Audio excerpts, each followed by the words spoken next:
Puji Tuhan, selamat bergabung di ibadah online GPD Pasir Rangka. Tiba saatnya kita akan memuji Tuhan karena Dia Allah yang layak dipuji.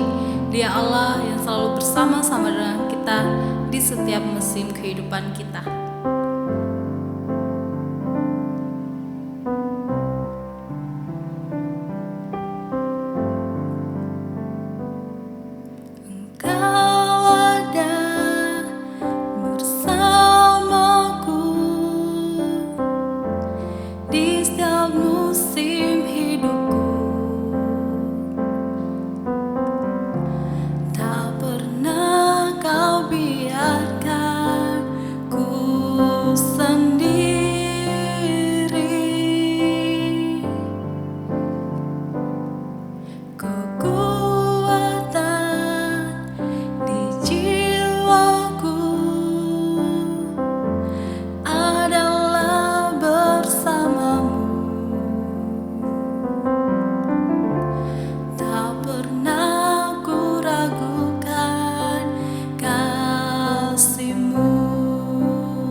Haleluya, puji Tuhan.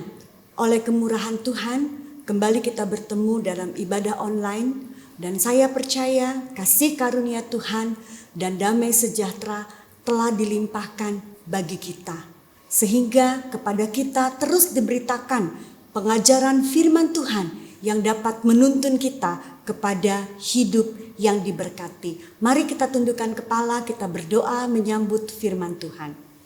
Terima kasih untuk kesempatan yang Engkau berikan untuk kami kembali mendengar firman Tuhan. Kami percaya Roh-Mu bekerja saat berita firman Tuhan disampaikan, sehingga membawa kami kepada kesungguhan di dalam pengiringan kami kepada Engkau. Di dalam nama Tuhan Yesus Kristus, kami siap menerima firman-Mu. Haleluya, puji Tuhan. Amin. The blessing of salvation, berkat-berkat yang menyertai keselamatan. Salah satu di antaranya adalah memiliki hidup yang kekal. Yohanes pasal 3 ayat 16 berkata, "Karena begitu besar kasih Allah akan dunia ini, sehingga Ia telah mengaruniakan anaknya yang tunggal, supaya setiap orang yang percaya kepadanya beroleh hidup yang kekal." Bahkan di dalam 1 Yohanes pasal 5 ayat 11 dikatakan, Allah telah mengaruniakan hidup yang kekal kepada kita, dan hidup itu ada di dalam anaknya. Bapak Ibu yang dikasihi Tuhan, apakah saudara mengetahui dengan pasti bahwa saudara memiliki hidup yang kekal? Bila hari ini saya bertanya tentang hal itu kepada Bapak Ibu Saudara, apakah jawabanmu terhadap hal tersebut? Memiliki kepastian bahwa kita benar-benar memiliki hidup yang kekal adalah hal yang penting, karena hidup yang kekal menentukan mutu kehidupan kita di dunia ini. Sebagaimana kata Yunani untuk hidup yang kekal adalah aionios, yaitu hidup yang berkuantitas dan berkualitas di dalam Tuhan. Selain itu, kepastian memiliki hidup yang kekal penting karena hidup yang kekal itu berkaitan dengan hal-hal yang bersifat kekal. Dan pada akhirnya itu akan menjadi tujuan akhir hidup kita. Bahkan sangat pentingnya kepastian memiliki hidup yang kekal tersebut, Tuhan sendiri mengilhamkan hal tersebut kepada Yohanes yang ditulis di dalam suratan Yohanes maupun di dalam Injil yang ditulisnya. Kita akan melihat hal tersebut di dalam 1 Yohanes pasal 5 ayat 13. Semuanya itu kutuliskan kepada kamu, supaya kamu yang percaya kepada nama Anak Allah tahu bahwa kamu memiliki hidup yang kekal. Saudara perhatikan, dikatakan di sana, semuanya itu kutuliskan kepadamu. Semua apa? Semua yang telah diilhamkan oleh Tuhan kepada Yohanes ditulis, grapo, diuraikan oleh Yohanes. Supaya apa? Supaya kita yang percaya kepada nama Anak Allah, yaitu Yesus Kristus, kita tahu pasti, kita paham, kita mengerti, kita punya persepsi bahwa kita memiliki hidup yang kekal. Lalu Bapak Ibu yang dikasihi Tuhan, bagaimana kita memastikan bahwa kita benar-benar memiliki hidup yang kekal? Untuk memastikannya tentu perlu tes yang dapat membuktikan bahwa kita benar-benar memiliki hidup yang kekal. Sama seperti ketika Bapak Ibu Saudara akan masuk ke perguruan tinggi, atau ketika kita melamar kepada sebuah pekerjaan dan kita akan diterima di sana, maka kita akan melewati tes, yaitu tes kemampuan kita. Sehingga dengan tes kemampuan tersebut kita dapat mengetahui Ya, perusahaan ataupun perguruan tinggi tersebut dapat memastikan kemampuan kita sehingga itu menentukan kita diterima atau tidak. Jadi betapa pentingnya tes kemampuan untuk kita dapat diterima bekerja ataupun kita dapat masuk kepada sebuah perguruan tinggi. Nah, sama halnya saudara, betapa perlunya tes ya untuk membuktikan bahwa kita memiliki atau tidak hidup yang kekal.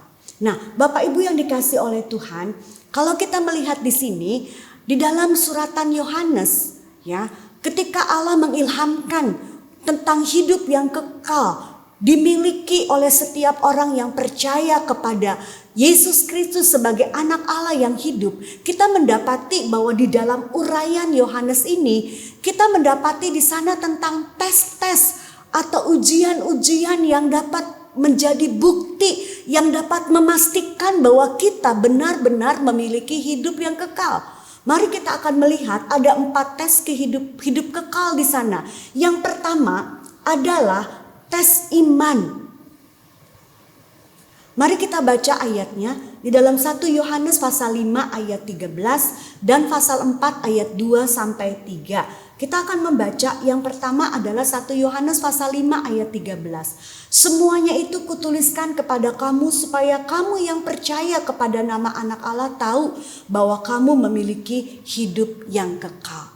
Saudara perhatikan di sana, jelas dikatakan bahwa kamu yang percaya, pistewo, kamu yang mempunyai iman di dalam, atas dan dengan respek kepada Yesus Kristus sebagai Mesias anak Allah, pasti memiliki hidup yang kekal. Kamu yang pistewo, kamu yang mengandalkan Yesus, yang komitmen kepada Yesus, yang mempercayakan hidup sepenuhnya kepada Yesus, dijamin bahwa kamu, saya dan saudara memiliki hidup yang kekal. Itu sebabnya iman yang kita miliki kepada Yesus ini perlu dites, perlu diuji, perlu dibuktikan. Melalui apa? Melalui setiap persoalan-persoalan yang kita hadapi. Apakah ketika kita menghadapi persoalan-persoalan hidup yang dilontarkan kepada iman kita, apakah iman kita hanya terus tertuju kepada Yesus Kristus atau tidak? Ketika iman kita didapati tertuju kepada Yesus Kristus, maka dapat dipastikan bahwa kita memiliki hidup yang kekal. Tetapi ketika kita menghadapi tes ujian hidup terhadap iman kita, dan iman kita, andalan kita, komitmen kita tidak kepada Yesus Kristus, juga dapat dipastikan bahwa kita tidak memiliki hidup yang kekal. Sebagai sebuah contoh, kita akan melihat ketika Tuhan Yesus bersama-sama dengan muridnya di muka bumi selama 3,5 tahun di dalam Matius pasalnya yang ke-6, Tuhan Yesus pada waktu itu memberikan sebuah pengajaran yang sangat keras. Pengajaran yang begitu menggoncangkan iman daripada seluruh pengikut-pengikut Yesus. Dan saudara, ketika itu diajarkan, ketika itu dilontarkan oleh Tuhan Yesus, banyak di antara murid-muridnya yang mengundurkan diri dan meninggalkan Yesus. Tetapi ketika Tuhan Yesus bertanya kepada salah satu murid dari 12 murid itu, yaitu Petrus, dia berkata, "Apakah kamu tidak mau pergi juga?" Apa jawab Petrus? Dia berkata, "Tuhan, kepada siapakah kami akan pergi? Perkataanmu adalah perkataan hidup yang kekal. Dan kami telah percaya dan tahu bahwa Engkau adalah yang kudus dari Allah." Petrus dia berkata, "Aku tidak akan mengundurkan diri, aku tidak akan tergoncang imannya, karena imannya kepada Yesus Kristus sebagai anak Allah yang hidup tidak bisa luntur dengan perkataan-perkataan, pengajaran-pengajaran yang keras yang mungkin itu dapat melemahkan iman daripada Petrus." Sehingga dapat dipastikan bahwa Petrus memiliki hidup yang kekal. Nah, Bapak Ibu Saudara yang dikasihi Tuhan, di dalam kita menjalani kehidupan ini begitu banyak tes iman yang diizinkan Tuhan ya untuk kita hadapi, ujian terhadap iman kita dalam berbagai macam bentuk. Sebenarnya itu adalah untuk membuktikan apakah kita memiliki hidup kekal atau tidak. Tetapi bila mana didapati bahwa ketika kita menghadapi persoalan hidup tersebut, kita tetap mengandalkan Tuhan, kita tetap percaya kepada Tuhan. Ya, kita tetap komitmen kepada Tuhan Yesus dan tidak meninggalkan Dia. Sebuah kepastian, sebuah bukti bahwa kita memiliki hidup yang kekal. Apapun bentuk kesulitannya, tes-tes terhadap iman kita, saudara, itu akan menentukan apakah kita memiliki hidup yang kekal atau tidak. Berikut saudara yang dikasihi Tuhan, kalau kita melihat juga di dalam 1 Yohanes 4 ayat 2 dan 3 dikatakan, demikianlah kita mengenal roh Allah. Setiap roh yang mengaku bahwa Yesus Kristus telah datang sebagai manusia berasal dari Allah. Dan setiap roh yang tidak mengaku Yesus tidak berasal dari Allah. Roh itu adalah roh antikris. Dan tentang dia telah kamu dengar bahwa ia akan datang dan sekarang ini sudah ada di dalam dunia. Saudara, lihat di sini. Kenapa Petrus memiliki sebuah keyakinan bahwa Yesus adalah Mesias, anak Allah yang hidup. Meskipun didengarnya sebuah pengajaran yang sangat menggoncangkan imannya. Dan sebagian dari murid-murid teman-temannya itu mengundurkan diri dari Yesus. Karena Allah sendiri yang telah menyatakan itu kepada Petrus. Sehingga ketika tes iman itu datang, iman Petrus tidak tergoncangkan dan dia tetap percaya kepada Yesus sebagai Mesias, anak Allah yang hidup. Puji Tuhan, haleluya. Kita lihat tes yang kedua. Tes yang kedua adalah tes terhadap kehidupan kita. Apakah benar, suci atau tidak.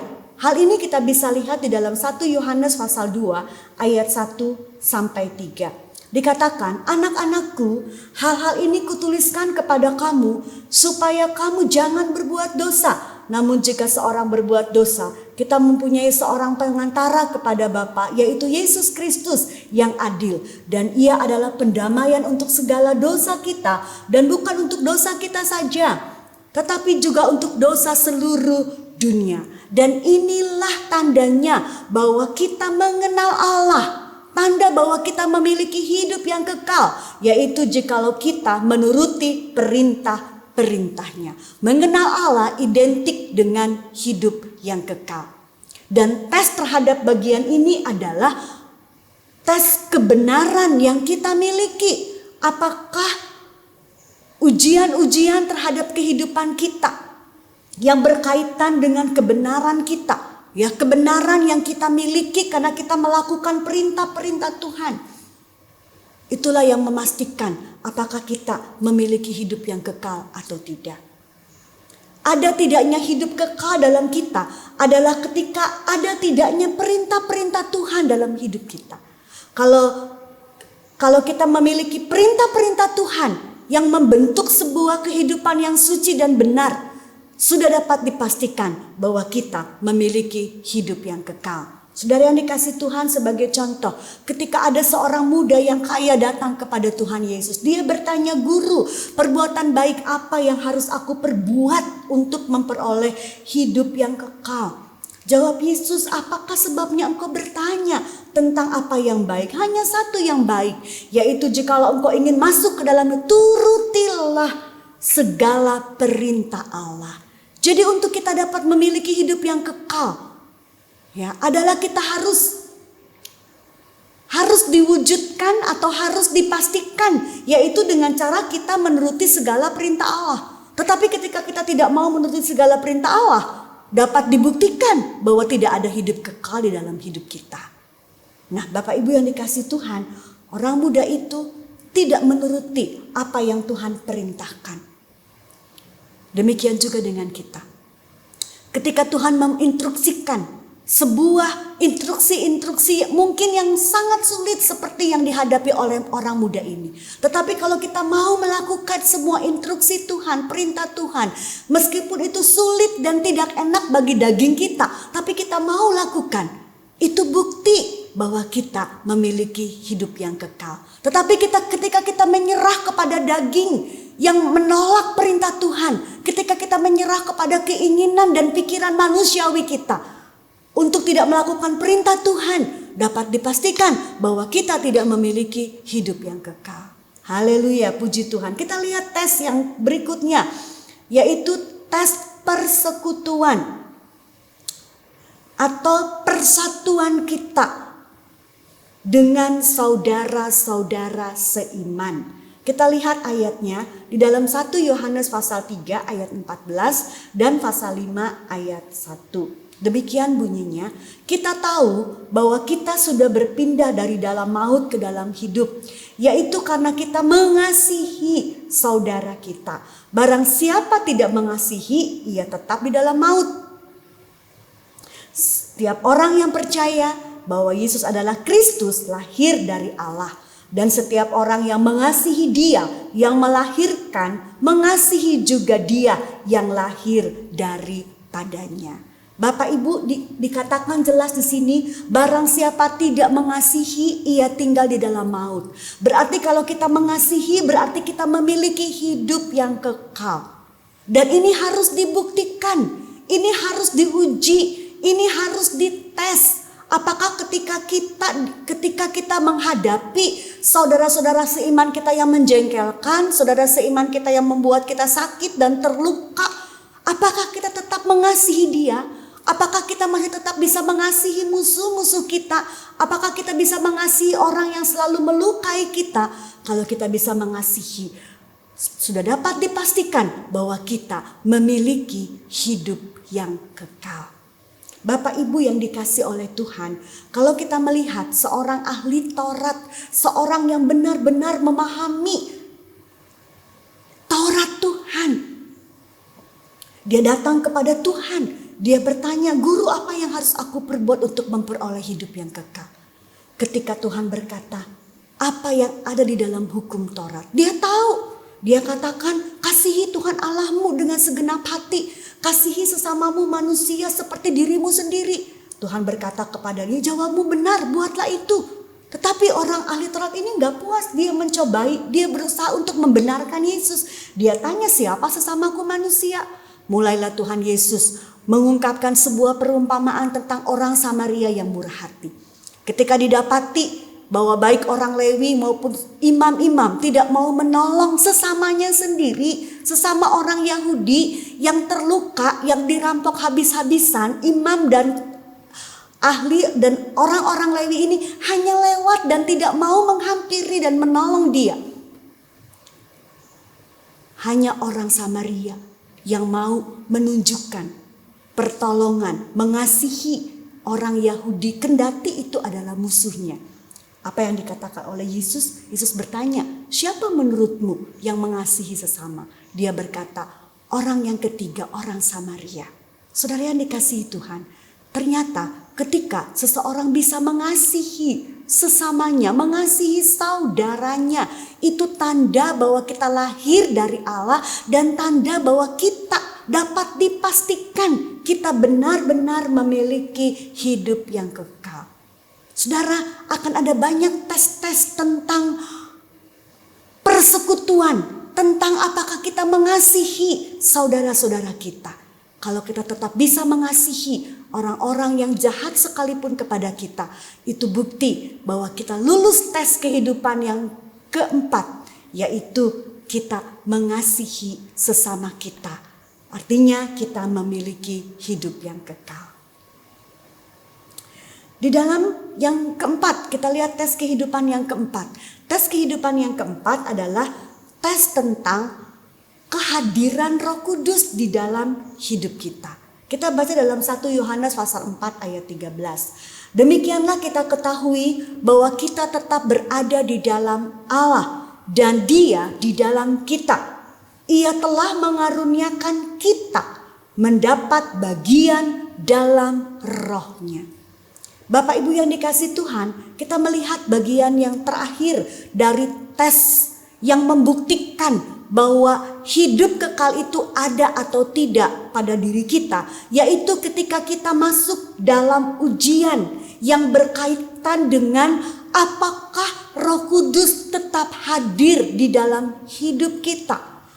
Maksudnya, apakah kita tetap merespon tentang kehadiran Roh Kudus dalam kehidupan kita? dengan cara apakah kita tetap hidup dalam pimpinan Roh Kudus ketika kita mungkin dibawa kepada tes kehidupan, perjalanan yang mungkin tidak menyenangkan bagi kita. Tapi apakah kita tunduk kepada pimpinannya? Kalau kita tunduk berarti kita mengambil bagian di dalam Roh Kudus. Berarti kita dapat dipastikan memiliki hidup yang kekal. Lalu apakah benar-benar kita meresponi kehadiran Roh Kudus di dalam kehidupan kita? Apakah kita mengambil bagian di dalam Roh Kudus? Ya, Roh Kudus yang saat ini diberi kebebasan bekerja, melayani, mengerjakan karya keselamatan selanjutnya melalui gereja Tuhan, melalui orang-orang yang percaya kepada Dia. Apakah kita ambil bagian di dalam pelayanan yang dikerjakan oleh Roh Kudus? Saudara, kalau kita didapati bahwa kita ambil bagian di dalam pelayanan yang dikerjakan oleh Roh Kudus, kalau kita ambil bagian penundukan diri kepada pimpinan Roh Kudus, itu sebagai bukti dan tanda bahwa kita benar-benar memiliki hidup yang kekal. Tetapi bila kita didapati bahwa kita tidak merespon kehadiran Roh Kudus, kita tidak mau takluk kepada pimpinan Roh Kudus, kita tidak mau mengambil bagian terlibat kepada apa yang dikehendaki Roh Kudus untuk kita jalani sebagai anggota gereja, sebagai anggota tubuh Kristus, dapat dipastikan juga itu artinya bahwa kita tidak memiliki hidup yang kekal. Nah, jadi Bapak Ibu Saudara yang dikasihi Tuhan, melalui tes-tes tentang hidup yang kekal ini, kita akan mendapatkan kepastian memiliki hidup yang kekal.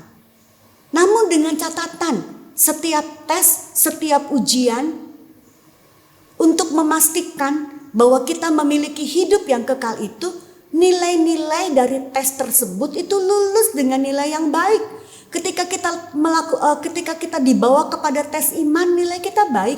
Ketika kita dibawa tes kasih kepada saudara-saudara, nilai kita baik. Ketika kita dites tentang roh di dalam hidup kita, bagaimana kita meresponinya, kita memiliki nilai yang baik. Dan ketika kita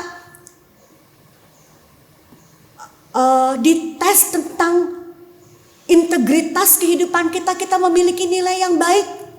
Itu bukti bahwa kita memiliki hidup yang kekal. Tetapi ketika tes-tes tersebut nilai kita tidak baik, tidak ada kasih kepada sesama kita, tidak mau taat kepada perintah-perintah Tuhan, tidak mau terlibat mengambil bagian dalam pekerjaan yang dikerjakan oleh Roh Kudus, bahkan kita tidak mengandalkan Tuhan ketika kita menghadapi persoalan-persoalan hidup, maka saya pastikan itu artinya kita belum memiliki hidup yang kekal. Jadi melalui keempat tes ini, Bapak Ibu Saudara yang dikasihi oleh Tuhan dapat melihat sendiri sejauh mana kita memiliki kepastian, jaminan bahwa benar-benar kita memiliki hidup yang kekal. Itu sebabnya Bapak Ibu yang di dalam surga, mari Bapak Ibu yang dikasihi oleh Tuhan, yang dikasihi oleh Allah yang ada di dalam surga, mari sama-sama kita berdoa, kita bersyukur, kita minta kekuatan baru supaya ketika kita menghadapi tes-tes tersebut, tes hidup yang kekal tersebut, kita didapati memiliki hidup yang kekal. Kita terbukti memiliki hidup yang kekal. Mari sama-sama kita berdoa. Tuhan Yesus, terima kasih untuk firman-Mu pada saat ini, sehingga kepada kami dipercayakan hidup yang kekal. Dan biarlah dengan firman Tuhan pada saat ini, kami boleh memberi diri kami untuk masuk, merelakan diri untuk mau dites, diuji, untuk membuktikan bahwa kami memiliki hidup yang kekal. Kami tahu bukan dengan kekuatan kami, bukan dengan kemampuan kami, tetapi semuanya hanya berasal daripada Tuhan saja. Pertolongan Tuhan yang akan terus memampukan kami agar kami dapat melewati setiap tes-tes hidup kekal, di dalam kehidupan kami, setiap ujian demi ujian yang harus kami lewati untuk memastikan dan membuktikan bahwa kami memiliki hidup yang kekal. Kami tahu kami dapat melewatinya bersama dengan Tuhan yang menjadi sumber kekuatan dan hikmat kami. Terima kasih Tuhan, meteraikan firman-Mu dalam hati kami, dan kami percaya dengan pertolongan Tuhan kami akan dimampukan menjadi pelaku-pelaku firman-Mu. Terima kasih Tuhan, karena firman-Mu telah menjadi jawaban bagi setiap kehidupan kami pada saat ini. Kami bersyukur kepadamu. Di dalam nama Tuhan Yesus Kristus kami berdoa. Haleluya, puji Tuhan. Amin.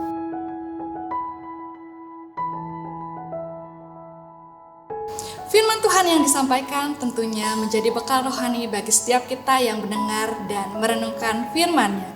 Saatnya kita akan memberikan persembahan yang terbaik bagi Tuhan. Kita akan membaca salah satu ayat yang menjadi pedoman kita dalam hal memberi, yaitu 1 Tawarik 29 ayat 14b, bunyinya, sebab daripadamulah segala-galanya, dan dari tanganmu sendirilah persembahan yang kami berikan kepadamu. Melalui ayat ini kita belajar bahwa persembahan perlu didasari atas pemahaman bahwa Allah pemilik segala-galanya, bahkan segala harta yang ada pada kita. Dan Allah sendiri yang terlebih dahulu memberkati kita. Oleh sebab itu sudah sepatutnya kita mengucap syukur atas berkat-Nya melalui persembahan. Dan apabila kita telah memahami konsep ini, maka secara otomatis kita tahu bahwa persembahan yang berkenan adalah persembahan yang didorong oleh kerelaan hati dan bukan karena paksaan. Oleh sebab itu, mari kita sama-sama memberi persembahan sesuai dengan kerelaan hati kita. Persembahan dapat diberikan via bank transfer atau melalui GoPay seperti yang tertera pada layar kaca saudara.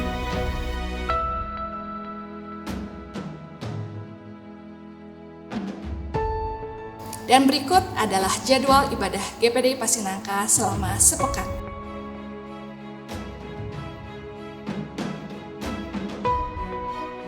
Akhir kata, tidak lupa saya ingatkan untuk tetap patuhi protokol kesehatan, tetap jaga iman dan imun supaya kita tetap aman. Sampai jumpa di ibadah online selanjutnya. Tuhan Yesus memberkati.